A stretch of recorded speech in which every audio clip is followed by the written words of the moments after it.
दोस्तों, आज हम पढ़ने जा रहे हैं हिस्ट्री का चैप्टर नंबर 4, जिसका नाम है औद्योगिकरण का युग। सन 1900 में E.T. पॉल नामक एक लोकप्रिय संगीत प्रकाशक थे, जिन्होंने अपनी म्यूजिक पुस्तिका पर यह कवर फोटो छापी थी, जिसका नाम था नई सदी का उदय यानी डॉन ऑफ द सेंचुरी। इस चित्र में जो देवी है उसकी उड़ान भविष्य की ओर है। उसके एक हाथ में नई सदी का झंडा दिखाई दे रहा है और एक पांव पंखों वाले पहिया पर है, जो समय का प्रतीक है, जो भविष्य की ओर संकेत कर रहा है। इसके पीछे उन्नति के बहुत सारे चिन्ह तैर रहे हैं, जैसे कि रेलवे है, कैमरा है, मशीनें हैं, प्रिंटिंग प्रेस है, कारखाना है। इसके कुछ ही समय बाद में 26 जनवरी सन 1901 को एक और चित्र प्रकाशित किया गया था। यह तस्वीर एक व्यापारिक पत्रिका के पन्नों पर 100 साल से भी पहले छपी थी। मशीन और तकनीक का महिमा मंडन, यानी कि किसी चीज़ का अधिक शानदार रूप इस चित्र में और भी ज़्यादा साफ दिखाई देता है। ऊपर वाले हिस्से में अलादीन है, जिसने अपने जादुई चिराग को रगड़ करके एक भव्य महल का निर्माण कर दिया है, और नीचे वाले चित्र में एक आधुनिक मैकेनिक है, जो अपने आधुनिक औजारों से नया जादू रच रहा है। यानी कि आधुनिक औजारों से वह पुल का निर्माण करता हुआ दिखाई दे रहा है, पानी के जहाज़ों को दिखा रहा है बनाते हुए, मीनारों को बना रहा है और गगनचुंबी इमारतों को भी दर्शा रहा है। इसमें जो अलादीन है ये आपका भूतकाल को प्रेजेंट कर रहा है, और जो कि पूर्वी संस्कृति है उसको प्रेजेंट कर रहा है, और जो आपका आधुनिक मैकेनिक है ये पश्चिमी संस्कृति को यानी कि वर्तमान समय को प्रेजेंट कर रहा है। यहाँ पर हम दुनिया के पहले औद्योगिक राष्ट्र ब्रिटेन में औद्योगिकरण का अध्ययन करेंगे सबसे पहले। उसके बाद हम भारत में औद्योगिकरण का अध्ययन करेंगे, जहां औद्योगिक बदलाव का पैटर्न औपनिवेशिक शासन से तय हो रहा था, जब ब्रिटेन का कब्जा भारत पे था और यूरोपीय एजेंसियों का कब्जा भारत पे था। इसमें हमारा पहला टॉपिक है औद्योगिक क्रांति से पहले।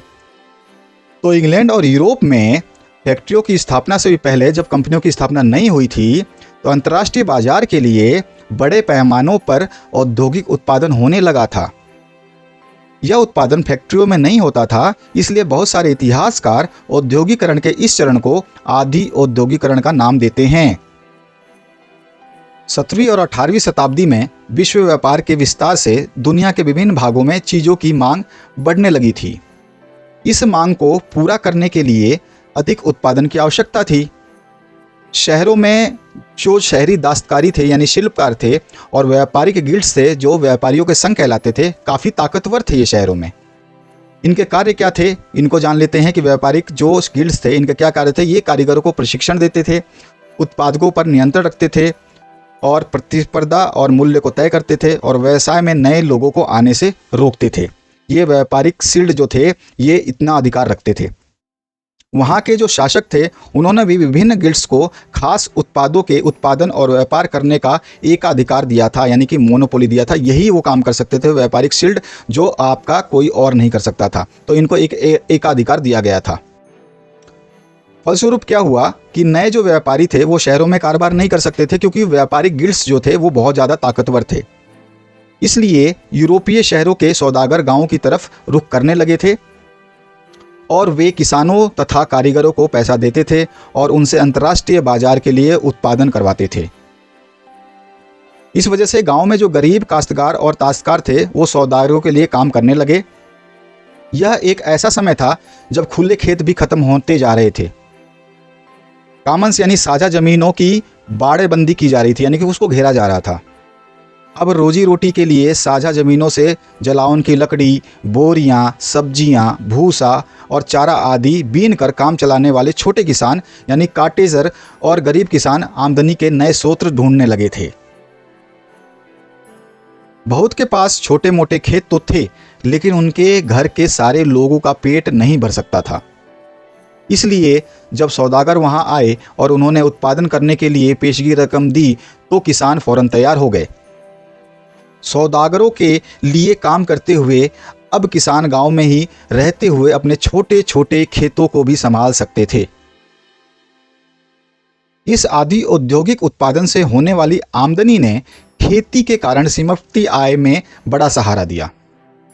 इस व्यवस्था से शहरों और गांवों के बीच एक घनिष्ठ संबंध विकसित हुआ और सौदागर रहते तो शहरों में थे, लेकिन उनका काम ज़्यादातर देहात में चलता था। इंग्लैंड के कपड़ा व्यवसायी स्टेपलर्स से ऊन खरीदते थे और उसे सूत काटने वालों के पास पहुंचा देते थे। सूत काटने के बाद जो धागा मिलता था उसे बुनकरों, फुलरों और रंगसाजों के पास ले जाया जाता था। लंदन में कपड़ों की फिनिशिंग के बाद व्यापारी कपड़े को अंतर्राष्ट्रीय बाजार में बेच देते थे, इसलिए लंदन को फिनिशिंग सेंटर के रूप में ही जाने लगा था। अर्थात हम कह सकते हैं कि आदि औद्योगिक व्यवस्था व्यावसायिक आदान प्रदान के नेटवर्क का हिस्सा थी। इस पर सौदागरों का नियंत्रण था और चीज़ों का उत्पादन कारखानों की बजाय घरों में होता था। इसमें अगला टॉपिक है हमारा कारखानों का उदय। इंग्लैंड में सबसे पहले 1730 के दशक में कारखाने खुले, लेकिन कारखानों की संख्या में तेजी से इजाफा 18वीं सदी के आखिर में ही हुआ। नए युग का पहला प्रतीक कपास यानी कॉटन था। 19वीं सदी के आखिर में कपास के उत्पादन में भारी बढ़ोतरी हुई। 1760 में इंग्लैंड जो है 25 लाख पौंड कच्चे कपास का आयात करता था, जो 1787 में बढ़ करके यह आयात 220 लाख पौंड हो गया। यह इजाफा उत्पादन की प्रक्रिया में बहुत सारे बदलाव का परिणाम था। आइए देखें यह बदलाव कौन से थे। 18वीं सदी में कई ऐसे आविष्कार हुए जिन्होंने उत्पादन प्रक्रिया यानी कार्डिंग, ऐंठना, कताई और लपेटने के हर चरण की कुशलता को बढ़ा दिया। प्रति मजदूर उत्पादन बढ़ गया और पहले से ज़्यादा मजबूत धागों और रेशों का उत्पादन होने लगा। उसके बाद रिचर्ड आर्कराइट ने सूती कपड़ा मिल की रूपरेखा अपने सामने रखी। पहले जो कपड़ा था वो उसका उत्पादन देहात में ही फैला हुआ था। यह काम लोग अपने घरों में अपने हिसाब से करते थे, लेकिन अब जब नई तकनीक आ गई तो मशीनें खरीद करके कारखानों में लगाया जाने लगा था और कारखानों में सारी प्रक्रियाएं जो हैं एक ही छत के नीचे एक मालिक के हाथों में आ गई थी, जिसके फलस्वरूप उत्पादन की प्रक्रिया पर निगरानी रखना, गुणवत्ता का ध्यान रखना और मजदूरों पर नज़र रखना जो है संभव हो पाया था। हमारा दूसरा टॉपिक है औद्योगिक परिवर्तन की रफ्तार यानी 1.2। इसको हम 4 चरणों में पढ़ेंगे, जिसका पहला चरण है सूती उद्योग और कपास उद्योग ब्रिटेन के सबसे फलते फूलते उद्योग थे। 1840 के पहले चरण में यह सबसे बड़ा उद्योग बन चुका था। 1840 से 1860 के बीच इंग्लैंड में और उसके उपनिवेश में रेलवे का विस्तार होने लगा। फलस्वरूप लोहे और स्टील की जरूरत तेजी से बढ़ने लगी। इसके बाद लोहा और स्टील उद्योग आगे निकल गए। 1873 तक ब्रिटेन के लोहा और स्टील निर्यात का मूल्य लगभग 7.7 करोड़ पौंड हो गया था। यह राशि इंग्लैंड के कपास निर्यात के मूल्य से 2 गुनी थी, यानी कि जो कपास निर्यात होता था उससे 2 गुना स्टील और लोहा निर्यात होने लगा था। दूसरा चरण, नए उद्योग परंपरागत उद्योग को इतनी आसानी से किनारे पर नहीं ढकेल सकते थे। 19वीं सदी के आखिर में काम करने वाले कुल मजदूरों में से 20% से भी कम लोग जो है वो तकनीकी रूप से विकसित औद्योगिक क्षेत्र में काम कर रहे थे। कपड़ा उद्योग एक गतिशील उद्योग था जो उत्पादन का बड़ा हिस्सा था और ये हिस्सा कारखानों में नहीं होकर के घरेलू इकाइयों में यानी कि घरों में, गांवों में, देहातों में होता था। तीसरे चरण में परंपरागत उद्योग में परिवर्तन की गति भाप से चलने वाले उद्योग से तय नहीं हो रही थी। परंपरागत उद्योग पूरी तरह ठहराव की अवस्था में भी नहीं थे, जैसे कि खाद्य प्रसंस्करण, निर्माण, पॉटरी, कांच के काम, चर्म शोध यानी चमड़े का काम, फर्नीचर और औजारों का उत्पादन। ये मुख्य रूप से साधारण और छोटे मोटे आविष्कारों का ही परिणाम थे। चौथा चरण, तकनीकी परिवर्तन धीरे धीरे हो रहे थे क्योंकि नई तकनीक महंगी थी। व्यापारी और सौदागर इसका उपयोग करने में सावधानी बरतते थे। मशीनें अक्सर खराब हो जाती थी और उनकी मरम्मत का खर्चा महंगा होता था। मशीनें उतनी अच्छी भी नहीं थी जितना उनके आविष्कारकों और निर्माताओं का दावा था। जेम्स वाट ने न्यूकॉमेन द्वारा बनाए गए भाप के इंजन में सुधार किया और 1871 में नए इंजन को पेटेंट करा लिया। इस मॉडल का उत्पादन उनके दोस्त उद्योगपति मैथ्यू बुल्टन ने किया। यानी कि ये जो मशीन जेम्स वाट ने पेटेंट कराया था उसका उत्पादन जो है मैथ्यू बोल्टन ने किया, लेकिन मैथ्यू बोल्टन को सालों तक कोई खरीदार नहीं मिला। इसलिए जो भाप के इंजन थे वो ज़्यादातर इंडस्ट्रियों में, ज़्यादातर औद्योगिक क्षेत्रों में नहीं पहुंच पाए। 19वीं सदी की शुरुआत तक पूरे इंग्लैंड में भाप के सिर्फ 321 इंजन थे। इनमें से 80 इंजन सूती वस्त्र उद्योग में, 9 इंजन ऊन उद्योग में और बाकी इंजन जो थे वो खनन, नहर निर्माण और लौह कार्यों में इस्तेमाल हो रहे थे। और कई उद्योगों में भाप के इंजनों का इस्तेमाल काफ़ी समय बाद तक भी नहीं हुआ। कई उद्योगपति भाप इंजनों को अपनाने में भी बहुत हिचकिचा रहे थे, क्योंकि उसकी मरम्मत कॉस्ट अलग थी, साथ ही साथ जो इतने अच्छे भी नहीं थे जितना उसको निर्माता बता रहे थे, जैसा कि हम पढ़ चुके हैं। हमारा अगला टॉपिक है हाथ का श्रम और वाप शक्ति। रानी विक्टोरिया के समय में ब्रिटेन में श्रमिकों की कोई कमी नहीं थी। काम की तलाश में लोग बड़ी संख्या में शहरों में जाते थे। जैसा कि हम जानते हैं, जब श्रमिक ज़्यादा होंगे तो वेतन कम हो जाएगा। इसलिए उद्योगपति को श्रमिकों की कमी या ज़्यादा मजदूरी देने की कोई समस्या नहीं थी।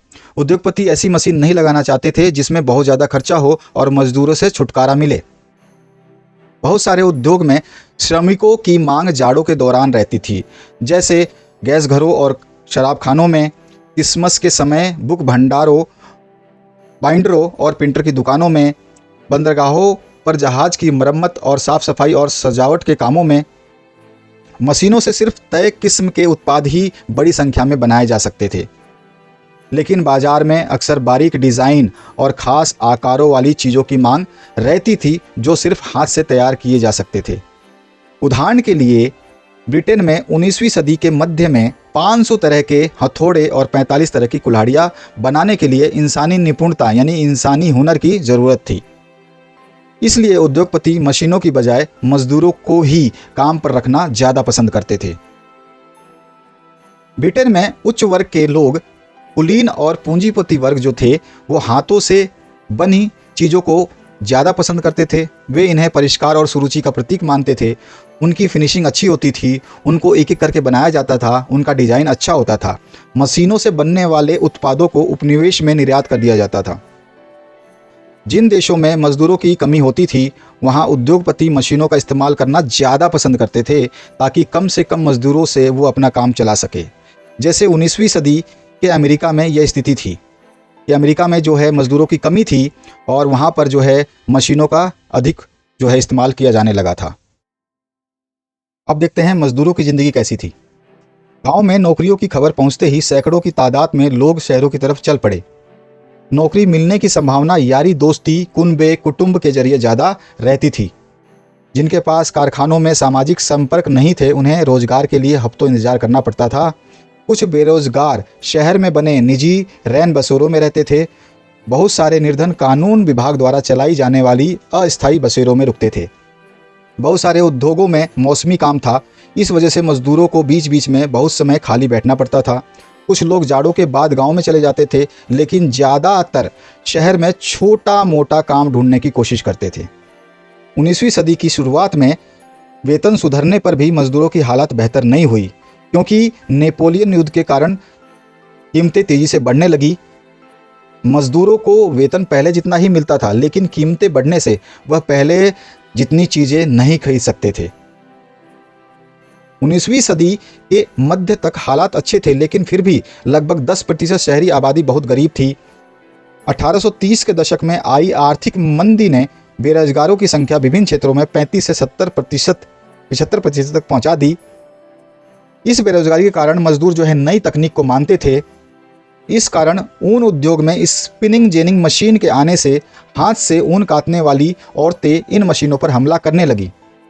स्पिनिंग जेनिंग के इस इस्तेमाल पर यह टकराव जो है लंबे समय तक चलता रहा। 1840 के दशक के बाद शहरों में लोगों के लिए नए रोजगार पैदा हुए, जिसमें सड़कों को चौड़ा किया गया, नए रेलवे स्टेशन बने, रेलवे लाइनों का विस्तार किया गया, सुरंगें बनाई गईं, निकासी और सीवर व्यवस्था बिछाई गई, नदियों के तटबंध यानी कि जो है डैम बनाए गए। परिवहन उद्योग में काम करने वालों की संख्या 1840 में दुगना और अगले 30 सालों में एक बार फिर दुगना हो गया। अब हमारा अगला टॉपिक है उपनिवेश में औद्योगिकरण। अब हम पढ़ने वाले हैं कि भारत में औद्योगिकरण कैसे हुआ। तो भारत में विभिन्न जो औद्योगिक क्षेत्र थे वो कैसे विकसित हुए, उस पर किसका प्रभाव था और कौन इसको कंट्रोल कर रहा था, इसकी हम बात करने वाले हैं इस टॉपिक में। भारतीय कपड़े का युग। मशीनी उद्योग के युग से पहले अंतर्राष्ट्रीय कपड़ा बाजार में भारत के रेशमी और सूती उत्पादों का ही दबदबा था। बहुत सारे देशों में मोटा कपास पैदा होता था, लेकिन भारत में पैदा होने वाला कपास महीन किस्म का था। अर्मीनिया और फारसी सौदागर पंजाब से अफगानिस्तान, पूर्वी फारस और मध्य एशिया के रास्ते वहाँ की चीज़ें ले जाते थे। भारत के महीन कपड़ों के थान ऊँटों की पीठ पर लाद कर पश्चिमी उत्तर सीमा से पहाड़ी दर्रों और रेगिस्तानों के पार ले जाते थे। सूरत बंदरगाह के जरिए भारत खाड़ी और लाल सागर के बंदरगाहों से जुड़ा हुआ था। कोरोमंडल तट पर मछलीपट्टनम और बंगाल में हुगली के माध्यम से भी दक्षिणी पूर्वी एशिया बंदरगाहों के साथ खूब व्यापार चलता था। निर्यात व्यापार के इस नेटवर्क में बहुत सारे भारतीय व्यापारी और बैंकर थे। वे उत्पाद में पैसा लगाते थे और चीज़ों को ले जाकर के निर्यातकों तक पहुंचाते थे। माल भेजने वाले सौदागर के जरिए बंदरगाह देश के भीतरी इलाकों से जुड़े हुए थे।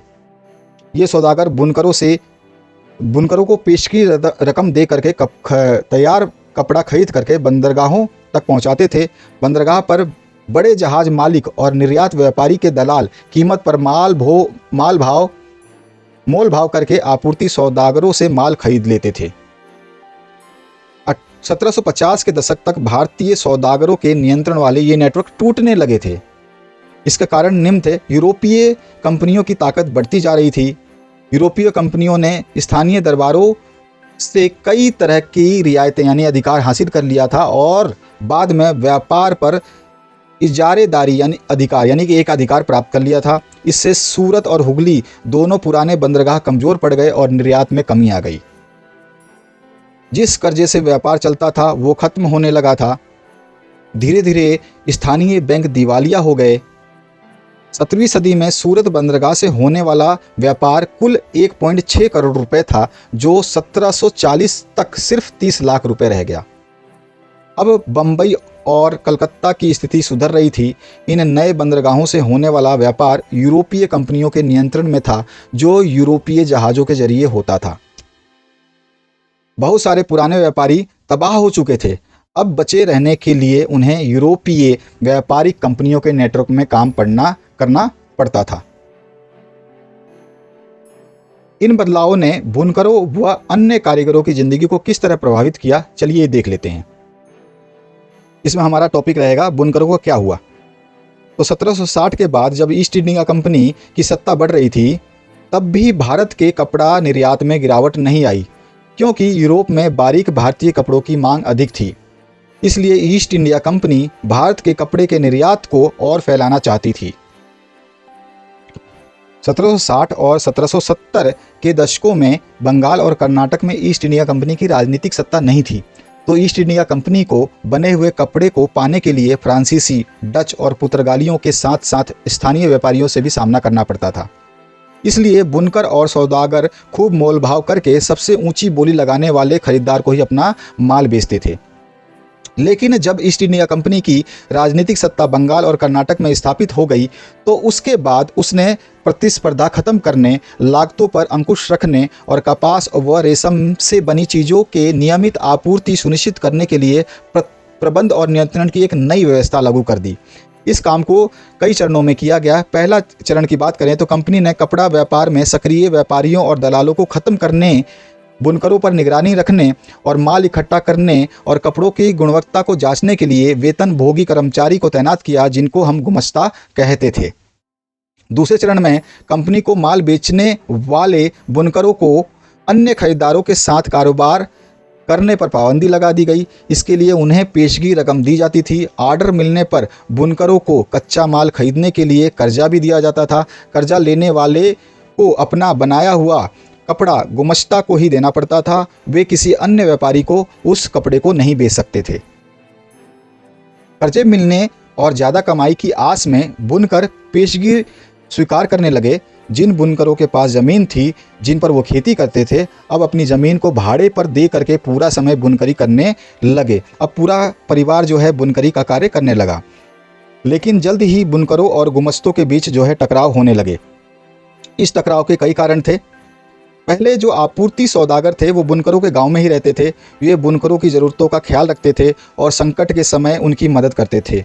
पर जो नए गुमस्ता थे वो बाहर के लोग थे, जिनका गांवों से कोई सामाजिक संपर्क नहीं था। गुमस्ता अभिमानपूर्ण यानी दबंगपूर्ण व्यवहार करते थे, सिपाहियों और चपरासियों को लेकर के आते थे। माल समय पर तैयार ना होने की स्थिति में बुनकरों को मार पीट करके, कोड़े बरसा करके सजा देते थे। अब बुनकर ना तो दाम पर माल भोग कर सकते थे, यानी कि मोल भाव नहीं कर सकते थे, और ना ही वो माल अपना किसी को बेच सकते थे। कर्नाटक और बंगाल में बहुत सारे स्थानों पर बुनकरों ने गांव छोड़ करके अपने रिश्तेदारों के यहाँ दूसरे गांव में जाकर के करघा लगा लिए। कई स्थानों पर कंपनी और उसके अफसरों का विरोध करते हुए गांव के व्यापारियों के साथ मिलकर बुनकरों ने बगावत कर दी। कुछ समय बाद बहुत सारे बुनकरों ने कर्जा लौटाने से मना कर दिया। वह करघे बंद कर दिए और खेतों में मजदूरी करने लगे। भारत में मैनचेस्टर का आना। 1772 में ईस्ट इंडिया कंपनी के अफसर हेनरी पतुलो ने कहा था कि भारतीय कपड़ों की मांग कभी कम नहीं हो सकती, क्योंकि दुनिया के किसी और देश में इतना अच्छा माल नहीं बनता है। लेकिन 19वीं सदी की शुरुआत में भारत के कपड़ा निर्यात में गिरावट आने लगी, जो लंबे समय तक जारी रही। यानी कि जो हेनरी पतुलो थे, इनकी स्टेटमेंट गलत साबित हुई। इसका कारण कुछ और था। 1811 और 1812 में सूती माल का जो हिस्सा था कुल निर्यात में 33% था, जो 1850-51 में मात्र 3% रह गया था। ऐसा होने के निम्न कारण थे। इंग्लैंड में कपास उद्योग विकसित होने पर उद्योगपतियों ने सरकार पर दबाव डाला कि आयातित कपड़े पर आयात शुल्क लगवा दिया जाए, जिससे मैनचेस्टर में बने कपड़े बाहरी प्रतिस्पर्धा के बिना इंग्लैंड में आराम से बिक सकें। दूसरी तरफ ईस्ट इंडिया कंपनी पर दबाव डाला गया कि ब्रिटिश कपड़ों को भारतीय बाजारों में बेचा जाए। इसलिए भारत के कपड़ों का निर्यात ना के बराबर हो गया था और 1850 तक आते आते सूती का आयात भारत में 31% था, जो 1870 तक 50% से ऊपर चला गया। यानी कि निर्यात होने लग गया, आयात होने लग गया। कम लागत पर मशीनों से बनने वाले आयातित कपड़े इतने सस्ते थे कि बुनकर उनका मुकाबला नहीं कर सकते थे। अब भारत में कपड़ा बुनकरों का निर्यात बाजार खत्म हो रहा था। 1850 के दशक तक देश के ज़्यादातर बुनकर इलाकों में गिरावट और बेरोजगारी आ गई। 1860 के दशक में अमेरिकी गृह युद्ध शुरू होने पर अमेरिका से कपास का आयात बंद होने से ब्रिटेन भारत से कच्चा माल मंगाने लगा, यानी कच्चा कपास मंगाने लगा। भारत से कच्चे कपास के निर्यात में वृद्धि हुई तो कपास की कीमतें आसमान छूने लगी। भारतीय बुनकरों को कच्चे कपास के लाले पड़ गए। अब भारतीय बुनकरों को मनमानी कीमत पर कच्ची कपास खरीदनी पड़ती थी। ऐसे में बुनकरी के सहारे पेट पालना संभव नहीं था। 19वीं सदी के आखिर में भारतीय कारखानों में उत्पादन होने लगा और बाजार मशीनों की बनी चीज़ों से भर गया। ऐसे में बुनकर उद्योग तबाह हो गया। अब हमारा अगला टॉपिक है फैक्ट्रियों का आना। मुंबई में पहली कपड़ा मिल 1854 में लगी और 2 साल बाद उसमें उत्पादन होने लगा। इसके बाद 1862 तक वहाँ ऐसी 4 मिलें काम कर रही थीं। उनमें 94,000 तकलियाँ यानी कि स्पिंडल थे और 2,150 करघे यानी लूम्स थे। उसी समय बंगाल में देश की पहली जूट मिल 1855 में और दूसरी 1862 में चालू हुई। उत्तरी भारत में एल्गिन मिल यानी अंग्रेजों का कपड़ा मिल 1860 के दशक में कानपुर में खुली। साल भर बाद 1861 में अहमदाबाद की पहली कपड़ा मिल चालू हुई और 1874 में मद्रास में भी पहली कताई और बुनाई मिल खुल गई। ये उद्योग कौन लगा रहा था, उनके लिए पूंजी कहाँ से आ रही थी, मिलों में काम करने वाले कौन थे, इन सब को जानते हैं। चलिए, प्रारंभिक उद्यमी यानी कि प्रारंभिक उद्यमी कौन थे। 18वीं सदी के आखिर से ही अंग्रेज भारतीय अफीम को चीन में निर्यात करके बदले में चाय खरीद कर इंग्लैंड भेजते थे। इस व्यापार में बहुत सारे भारतीय कारोबारी सहायक के रूप में कार्य कर रहे थे। वे पैसा उपलब्ध कराते थे, आपूर्ति सुनिश्चित करते थे और माल को जहाज़ द्वारा भिजवा कर व्यापार से खूब पैसा कमाते थे। और उनमें से कुछ कारोबारी भारत में उद्योग लगाना चाहते थे। जैसे बंगाल के द्वारकानाथ टैगोर ने 1830-1840 के दशक में 6 संयुक्त उद्यम कंपनियां लगा ली थी, पर 1840 के दशक में आए व्यापक व्यापारिक संकट में उद्यम जो है बैठ गए। परंतु 19वीं सदी में चीन के साथ व्यापार करने वाले बहुत सारे व्यापारी सफल उद्योगपति भी बने। बम्बई में दिन शाह पेटिट, जमशेदपुर टाटा जैसे पारसियों ने चीन को निर्यात करके और इंग्लैंड को कच्ची कपास निर्यात करके खूब पैसा कमाया था। 1917 में कलकत्ता में देश की पहली जूट मिल लगाने वाले मारवाड़ी व्यापारी सेठ हुकुमचंद ने भी चीन के साथ व्यापार किया था और यही काम प्रसिद्ध उद्योगपति जीडी बिरला के पिता और दादा ने किया।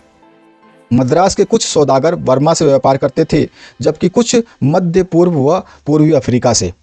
कुछ वाणिज्यिक समूह भारत में ही व्यवसाय करते थे। वे एक जगह से दूसरी जगह माल ले जाते, सूद पर पैसा चलाते, एक शहर से दूसरे शहर पैसा पहुंचाते और व्यापारियों को पैसा देते थे। उद्योगों में निवेश के अवसर पर उनमें से बहुतों ने फैक्ट्रियां लगा ली। जब औपनिवेशिकों का भारतीय व्यापार पर शिकंजा कसने लगा तो उन्होंने भारतीय व्यवसायियों को अपना तैयार माल यूरोप में बेचने से रोक दिया। अब वे मुख्य रूप से कच्चे माल और अनाज यानी कि कच्ची कपास, अफीम, गेहूं, नील का ही निर्यात कर सकते थे। धीरे धीरे उन्हें जहाजरानी व्यवसाय यानी शिपिंग उद्योग से भी बाहर कर दिया गया। पहले विश्व युद्ध तक यूरोपीय प्रबंधकीय एजेंसियां भारतीय उद्योग के विशाल क्षेत्र का नियंत्रण करती थीं। इसमें Bird, Heilgers and company, Andrew Yule, Jardine Skinner and company सबसे बड़ी कंपनियां थीं। ये एजेंसियां पूंजी जुटाती, संयुक्त उद्यम कंपनियां लगाती और उनका प्रबंध संभालती थीं। ज़्यादातर मामलों में भारतीय फाइनेंसर पूंजी उपलब्ध कराते थे, जबकि निवेश और व्यवसाय से संबंधित फैसले यूरोपीय एजेंसियां लेती थीं। यूरोपीय व्यापारियों उद्योगपतियों के अपने वाणिज्यिक संघ थे, जिसमें भारतीय व्यवसायियों को शामिल नहीं किया गया था।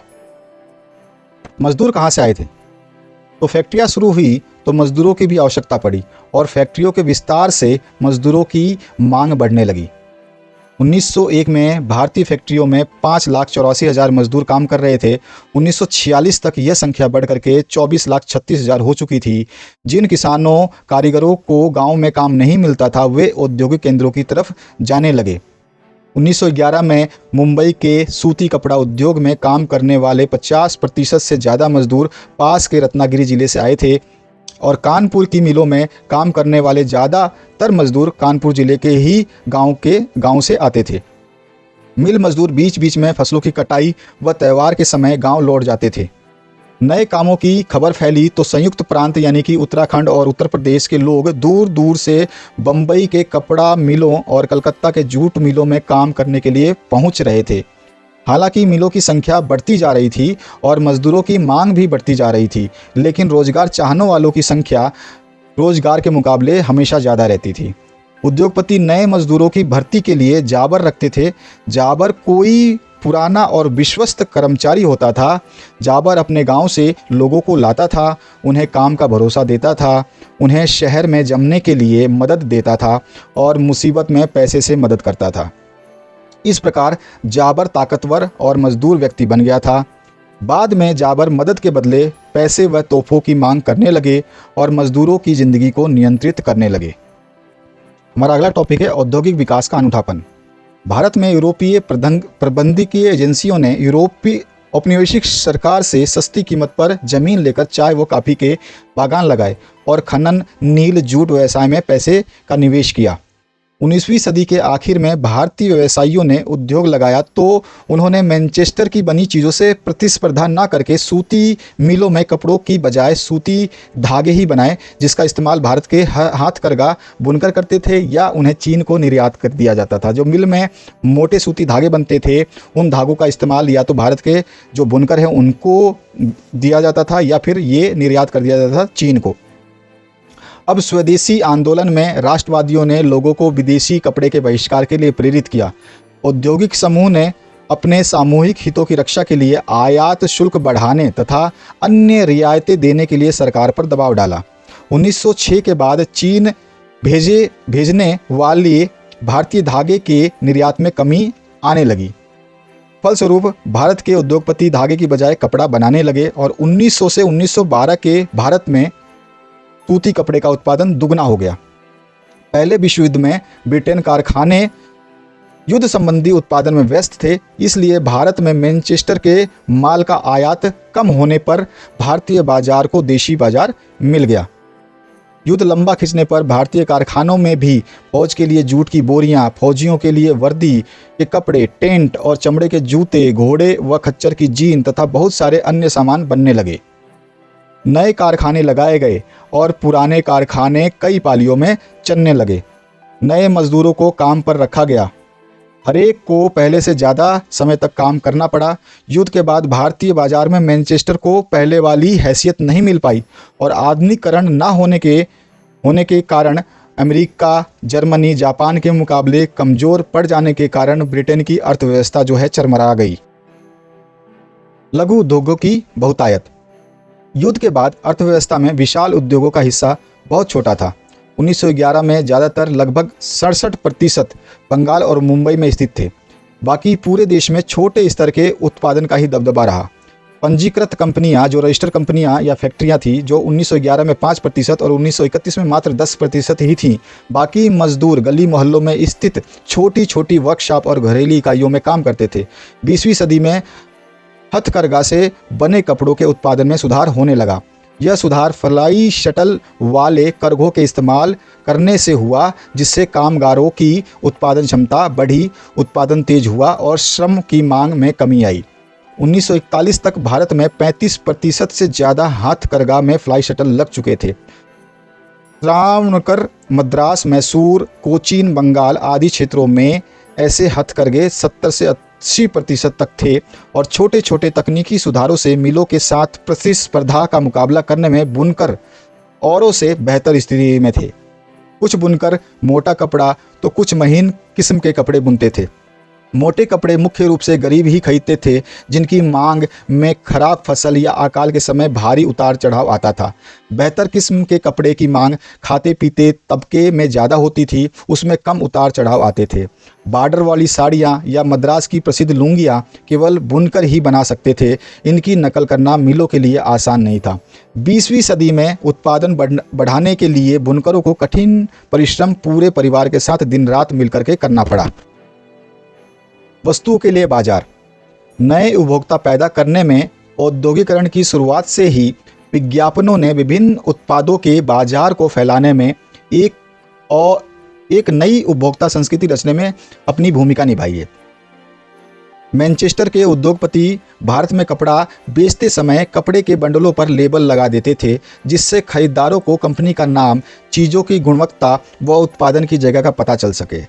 जब किसी लेबल पर मोटे अक्षरों में मेड इन मैनचेस्टर लिखा दिखाई देता था, तो खरीदारों को कपड़ा खरीदने में किसी तरह का डर नहीं रहता था। लेबलों पर शब्द और अक्षर के अलावा बहुत सुंदर तस्वीरें भी बनी होती थीं। इन लेबलों पर भारतीय देवी देवताओं की तस्वीरें छापने के बहाने निर्माता ये दिखाना चाहते थे कि ईश्वर भी चाहता है कि लोग उस चीज़ को खरीदें। कृष्ण या सरस्वती की तस्वीरों का यह फ़ायदा होता था कि विदेशों में बनी चीज़ें भी भारतीयों को जानी पहचानी सी लगे। 19वीं सदी के आखिर में निर्माता अपने उत्पादों को बेचने के लिए कैलेंडर छपवाने लगे, जिसे अनपढ़ लोग भी समझ सकते थे, जो चाय की दुकानों, दफ्तरों व मध्यम वर्गीय घरों में लटके रहते थे। इन कैलेंडरों को रोज और पूरे साल देखते थे। देवताओं की तस्वीरों की तरह महत्वपूर्ण व्यक्तियों, सम्राटों व नवाबों की तस्वीर भी विज्ञापनों व कैलेंडरों में खूब इस्तेमाल होती थी। इनका संदेश यह होता था, यदि आप इनका सम्मान करते हैं तो आप उत्पाद का भी सम्मान करेंगे और इसकी गुणवत्ता पर कोई संदेह नहीं करेंगे। इस तरह भारतीय निर्माताओं द्वारा अपनाए या बनाए गए विज्ञापन में राष्ट्रवादी संदेश साफ दिखाई देता था। इसका अर्थ से ये होता था, यदि आप राष्ट्र की परवाह करते हैं तो उन चीज़ों को खरीदेंगे जिन्हें भारतीयों ने बनाया है। तो आशा करता हूँ ये वीडियो आपको समझ में आ चुका होगा, पूरा का पूरा ये चैप्टर समझ में आ चुका होगा। लाइक, शेयर, सब्सक्राइब, कमेंट आप कर सकते हैं, कोई भी आपको इश्यू हो तो। ये था हिस्ट्री का चैप्टर नंबर 4। अगले वीडियो में हम देखेंगे मुद्रण संस्कृति और आधुनिक दुनिया का next video. Thank you very much, have a good day. Maximum share करिए अपने दोस्तों के साथ ताकि वो भी इस वीडियो को समझ सके।